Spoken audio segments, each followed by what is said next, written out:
Shalom Uvracha. When we come to count the Jewish people, to make a census of the nation, the Torah prescribes a special means by which to do it. Each person takes half a shekel. He contributes it to Avodas Hashem, to the Avodah, the general service of Klal Yisrael in the Mikdash. And that averts a negef, a plague from affecting him. It's a kofer nefesh. It's something that saves his soul from the potential plague that might strike him because of this count. What's this plague? Why this protection? Why a donation to the general service of the Mikdash? What's going on here? Says Rabbeinu Bechaya, the act of counting individuals is an act that can be dangerous because it puts us, each one of us, in his own borders. The word mispar, number, also means sfar. Sfar is a border. Like a border town is an iris sfar. When we're counted, we're in our own individual borders. And that's a dangerous place to be, because we're outside of the protection that's given to the nation generally. Mordechai tells Esther, Revach v'atzara yamed le'Yehudi mimakom acher. Klal Yisrael is protected. We have a special covenant with HaKadosh Baruch Hu that gives us special protection. But when we're counted individually, then we lose that protection because we're on our own.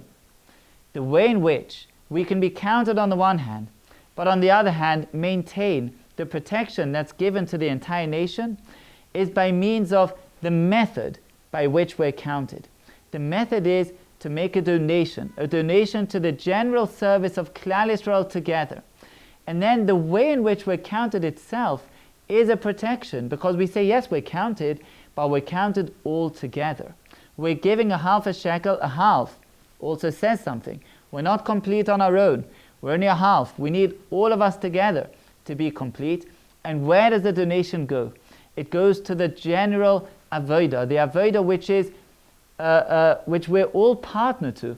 All of Klal Yisrael are partner to one avodah of the Beis HaMikdash.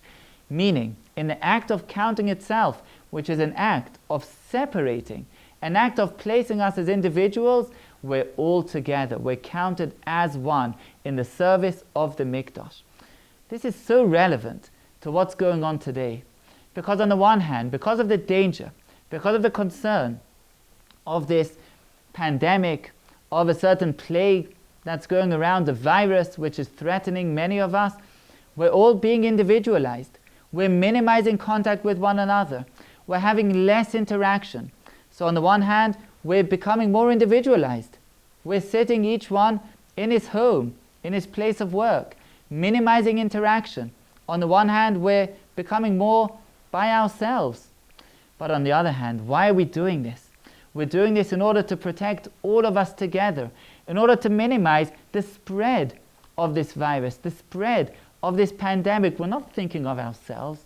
We're thinking of the good of the community, the good of the entire nation. So yes, on the one hand, we're becoming more individualized, we're becoming less communal, but on the other hand, what's the mindset?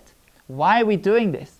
We're doing this because we understand that we are one body, that we are one people, that we need to think of each other, that we have one greater national purpose, and we all stride together towards that purpose. That's the mindset. That's what we're thinking about. This is the same as a machatzis hashekel. On the one hand, we're counted, we're individuals, but on the other hand, the way in which we do that is by thinking of the general purpose, the national purpose that we're all a part of. And by means of this thought, by means of this mindset, we should all be zeicher to a protection for ourselves as individuals, for our families, for our communities, and for the nation that we're thinking about, and that we're tying our destiny together with the destiny of the broader nation that we're all a part of.